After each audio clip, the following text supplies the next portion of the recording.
Shalom HCC Families, sesaat lagi Anda akan menyaksikan atau mendengarkan Saat Teduh edisi hari ini. Mari persiapkan hati dan pikiran saudara untuk bersungguh-sungguh mengambil waktu, berdoa, dan menyembah Tuhan bersama-sama. Kami berdoa lewat Saat Teduh ini, saudara dikuatkan dan saudara diubahkan lewat firman Tuhan yang luar biasa. Mari siapkan hati saudara dan selamat menyaksikan. Terima kasih Tuhan Yesus, Engkau baik Tuhan, Engkau Allah yang dahsyat Tuhan. Kami bersyukur Tuhan bisa mengenal Engkau. Kami mau terus untuk menyembah-Mu Tuhan. Tiada yang lain selain Engkau Tuhan.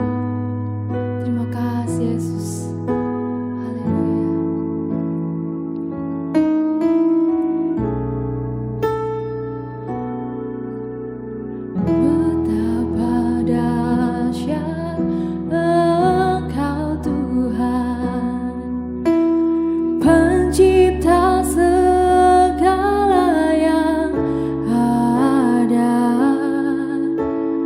Dulu, sekarang, sampai selamanya.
saat ini, bahkan semua pemirsa yang sedang menyaksikan Worship from Home edisi Saat Teduh.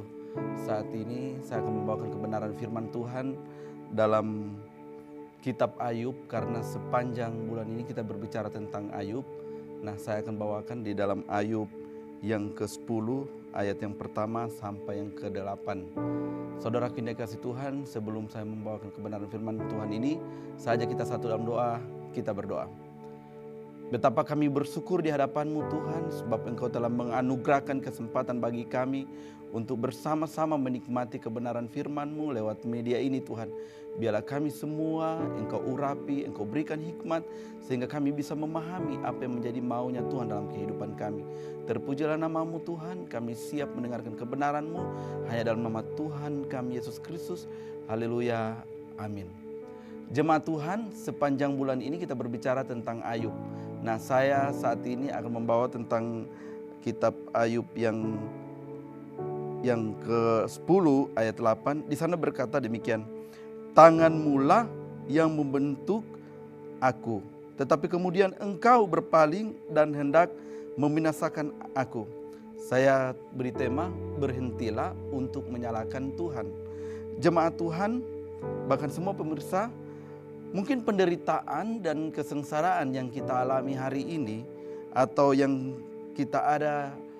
sering kita alami pada saat kita ada di dunia pada saat ini, itu tidak memandang bulu dan dapat juga terjadi dengan berbagai bentuk. Mungkin masalah ekonomi, masalah keluarga, bahkan penyakit atau hal-hal lain yang berhubungan dengan masalah keluarga.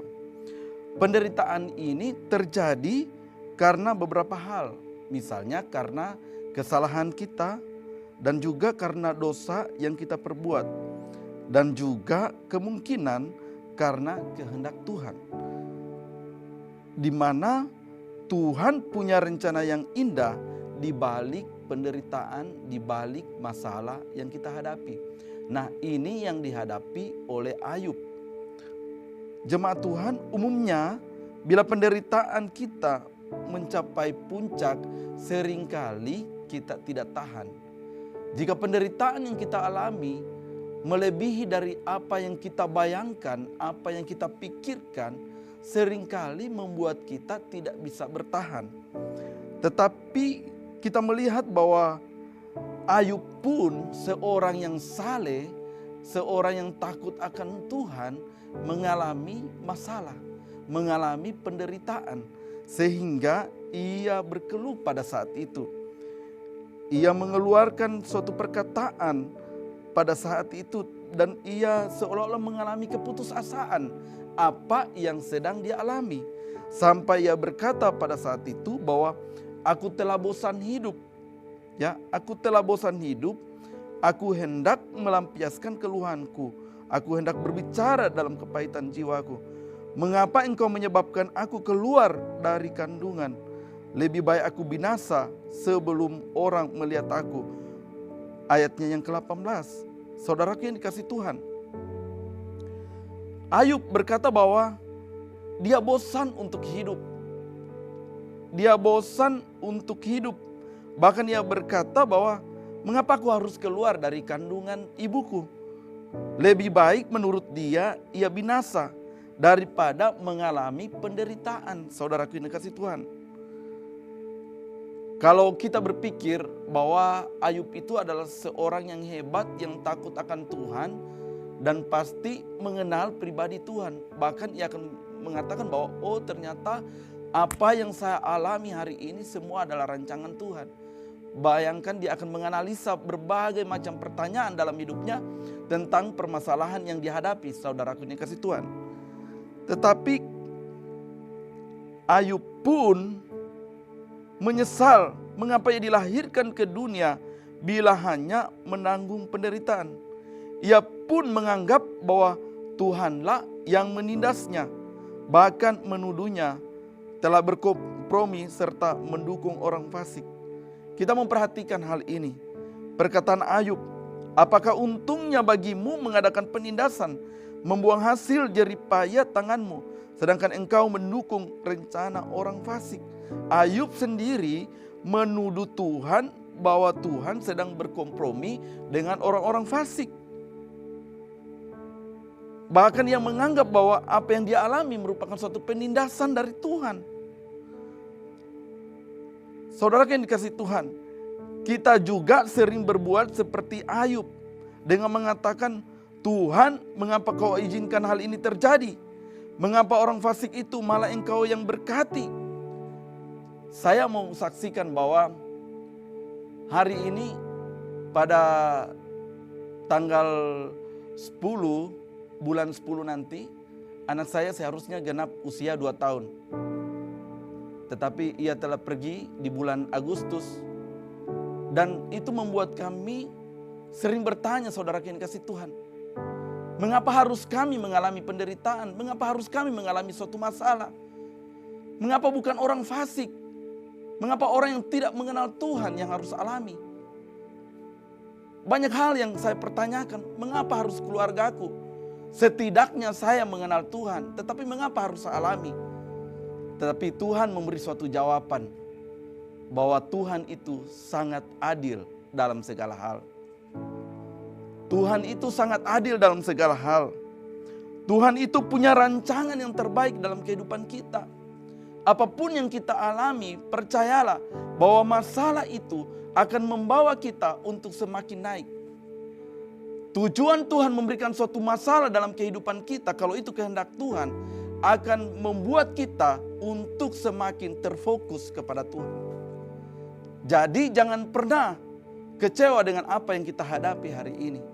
Percayalah bahwa segala sesuatunya Tuhan telah merancang yang terbaik untuk hidup kita, untuk keluarga kita, untuk apapun. Dan Tuhan tidak akan pernah meninggalkan kita. Jemaat Tuhan, itulah tuduhan yang secara tidak langsung yang kita sering lontarkan kepada Tuhan. Banyak contoh dalam Alkitab yang mengisahkan kesuksesan atau kesengsaraan. Tidak hanya Ayub, bahkan Yusuf pun sebelum menjadi penguasa di Mesir dan penolong bagi keluarga dan bangsanya harus mengalami penderitaan, di mana keluarganya merencanakan sesuatu hal yang buruk dalam kehidupannya, menjualnya. Tetapi kita melihat bahwa tidak ada suatu permasalahan, tidak ada rancangan Tuhan yang pernah gagal. Kalau Tuhan merancang kita naik, siapapun itu, tidak ada yang akan menghambat. Kita akan pasti naik sesuai dengan waktu Tuhan. Wow, ini sesuatu yang luar biasa. Saya mau katakan bahwa Tuhan itu sangat mengasihi kita. Seringkali untuk menggenapi rencana yang indah Tuhan dalam hidup kita, terjadi pemrosesan dan persiapan terlebih dahulu. Jadi saudara yang kasih Tuhan, berhentilah menyalahkan Tuhan dan jangan sekali-kali menuduh yang jahat. Berhentilah menyalahkan Tuhan tentang apa yang kau hadapi. Satu firman Tuhan yang harus kita pegang untuk menutup saat teduh kita pada saat ini. Roma 8 ayat 28. Di sana dikatakan demikian. Roma 8 ayat 28. Allah turut bekerja dalam segala sesuatu untuk mendatangkan kebaikan bagi mereka yang mengasihi Dia. Ini sesuatu yang luar biasa, bahwa Tuhan tidak akan pernah melepaskan kita. Sesulit apapun yang kita hadapi, persoalan apapun yang saudara hadapi, percayalah bahwa semua dalam rancangan Tuhan. Semua dalam agendanya Tuhan. Tuhan telah mengagendakan kehidupanmu menjadi agenda kehidupan yang sangat luar biasa. Sehingga kelak di saat engkau tahu bahwa oh ini adalah jalan-jalan Tuhan, maka ungkapan syukur itu akan terjadi dalam hidupmu. Dan saya percaya saudara kini kasih Tuhan, apa yang kami alami sebagai keluarga, apa yang saya alami secara pribadi, berbagai macam tekanan, berbagai macam masalah atau apapun itu, yang saya tahu bahwa Tuhan tidak pernah melepaskanku. Tuhan tidak pernah melepaskan genggamannya dalam hidupku. Segala sesuatunya Tuhan akan membawa saya semakin naik dan semakin naik. Masalah akan membentuk saya untuk menyadari bahwa Tuhan itu ada dalam hidupku. Itulah ending dari Ayub. Sehingga Ayub berkata bahwa bukan dari orang saja aku mendengar tentang engkau, tetapi dari secara real engkau ada dalam hidupku. Dengan suatu masalah membuat aku mengerti bahwa engkau ada. Itu perkataan Ayub. Demikian juga saudara yang dikasihi Tuhan, bahwa sesungguhnya jangan pernah mempersalahkan Tuhan. Jangan pernah mempersalahkan suatu keadaan. Jangan pernah mempersalahkan suatu lingkungan atau keberadaanmu hari ini. Percayalah, semua dalam rancangan Tuhan. Bersyukurlah apapun yang Tuhan beri dalam hidup ini. Belajarlah untuk bisa menerima keputusan Tuhan. Di saat kita bisa menerima keputusan Tuhan, maka tidak ada sesuatu yang mengecewakan dalam hidup kita. Tetapi yang akan memenuhi hidup kita adalah sukacita daripada Tuhan. Kemenangan daripada Tuhan akan menanti kita di saat kita meresponi dengan benar setiap masalah yang menghadapi hidup kita. Terima kasih, inilah kebenaran firman Tuhan. Saya berharap kita semakin kuat hari ini. Kita semakin kuat di dalam Tuhan. Saja kita satu dalam doa, kita berdoa. Bapa, di dalam nama Tuhan Yesus Kristus, kami bersyukur untuk pengajaran yang sangat luar biasa tentang Ayub pada malam hari ini. Biarlah Ayub tentang pengajaran ini Tuhan akan menyadari kami bahwa apapun masalah yang kami hadapi, Tuhan tidak akan pernah meninggalkan kehidupan kami. Engkau akan selalu ada bagi kami. Biarlah Tuhan Engkau memberikan kami kemampuan untuk memahami setiap jalan-jalan-Mu, memahami setiap rancangan-Mu dalam kehidupan dan keluarga kami. Ini doa syukur kami yang kami bawa dalam nama Tuhan kami Yesus Kristus. Haleluya. Amin. Terima kasih Anda telah menyaksikan Worship from Home edisi Saat Teduh. Kami berdoa saudara diberkati dan dikuatkan lewat edisi Saat Teduh kali ini. Sampai berjumpa di konten online Worship from Home berikutnya. Tuhan Yesus memberkati.